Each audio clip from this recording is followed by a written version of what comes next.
20, 40, 60. என்னோட ஏதோ கால்குலேஷன் கொண்டு வந்திருக்கேன். என்னன்னு பார்க்குறீங்க, இன்னும் கர்நாடக கால்குலேஷன். இது வந்து 20 age group, 40 age group, 60 age group. இதுக்கு நடுவில் எப்படி பிஹேவியர் சேஞ்ச் ஆகுதுன்னு சொல்லிட்டு ஒரு சின்ன அனலைஸ். எஸ், இதில் ரொம்ப பாவனை யார் பார்த்தீங்கன்னா 40ல் இருக்கவங்க தான். ஏன்னா 20ல் இருக்கவங்க பண்ணுறதே அவங்களால தாங்கிக்க முடியாது, 60ல் இருக்கவங்க பண்ணுறதே அவங்களால தாங்கிக்க முடியாது. 60ல் இருக்கவங்களுக்கு 20 இருக்கவங்க செல்ல பிள்ளைங்க, அதனால் அவங்க என்ன பண்ணாலும் அவங்க ஏற்றுப்பாங்க. ஆனால் அதுவே 40ல் இருக்கவங்க பண்ணாங்கன்னா அவங்க அக்செப்ட் பண்ணிக்க முடியாது. சி ஹவ் 20ல் இருக்கவங்க டெக்னாலஜி அடாப்ஷன், அதனால் அவங்களோட ஒர்க்கை பார்த்துக்கிட்டு அவங்களோட ப்ராசஸை பார்த்து போயிட்டே இருப்பாங்க, பேரண்ட்ஸை கண்டுக்க மாட்டாங்க.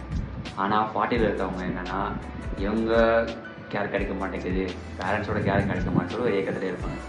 60ல் இருக்கவங்க நம்ம 40ல் இருக்கவங்கள தப்பு கண்டுபிடிச்சிட்டே இருப்பாங்க. ஏன்னா 60 சீனியர் சிட்டிசன், உங்களுக்கு நல்லா தெரியும் சீனியர் சிட்டிசனாக என்ன பண்ணுவாங்கன்னா they are not finding the mistakes, ஆனால் they expecting perfect.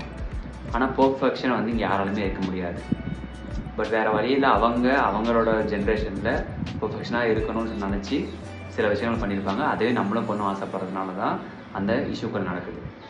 இப்போது எப்படி இது ப்ரோஆக்டிவாக இருந்தால் அந்த விஷயங்களும் தப்பிக்கலாம்னு சொல்லி என்னோட அனலைஸ், 20ல் இருக்கவங்க நம்மளோட பேரண்ட்ஸ்க்கு வந்து நம்ம என்ன பண்ண போகிறோம், இதனால் எனக்கு என்ன கிடைக்க போகும்னு சொல்லிவிட்டு அவங்களுக்கு ப்ராப்பராக நம்ம எக்ஸ்பிளைன் பண்ணிட்டோன்னா தே வில் பி ஹாப்பி. ஏன்னா 40ல் இருக்கவங்க கண்டிப்பாக நம்மளை வருத்தப்பட போகிறாங்க, ஏன்னா அவங்க தான் நம்மளோட பேரண்ட்ஸ். 60ல் இருக்கவங்க வருத்தப்பட போகிறதில்ல, ஏன்னா 60, 70, 80க்கு அப்புறம் தே வில் பி டிஸப்பியர், அவங்க இறந்துடுவாங்க.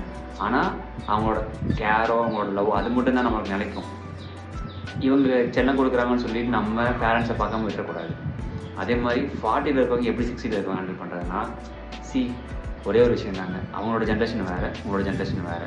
நீங்கள் பாதி டெக்னாலஜி பார்த்துருக்கீங்க, பாதி வந்து ட்ரெடிஷ்னல் திங்ஸும் பார்த்துருக்கீங்க. அப்போது நீங்களும் 20ல் இருக்கவங்க எப்படி பண்ணாங்களோ அது மாதிரி உங்களுக்கு எக்ஸ்பிளைன் பண்ணுங்கள். அதை அவங்க அக்செப்ட் பண்ண மாட்டாங்க. பட் உங்களோட ப்ராசஸ் கொஞ்சம் அதுக்கு அவங்கள்ட்ட வாய்ஸ் ரைஸ் பண்ணிவிட்டு தேவையெல்லாம் ப்ராப்ளம் பண்ணுறதை விட நம்ம கொஞ்சம் பேலன்ஸிங்காக அமைதியாக போயிடும் நம்மளுக்கு.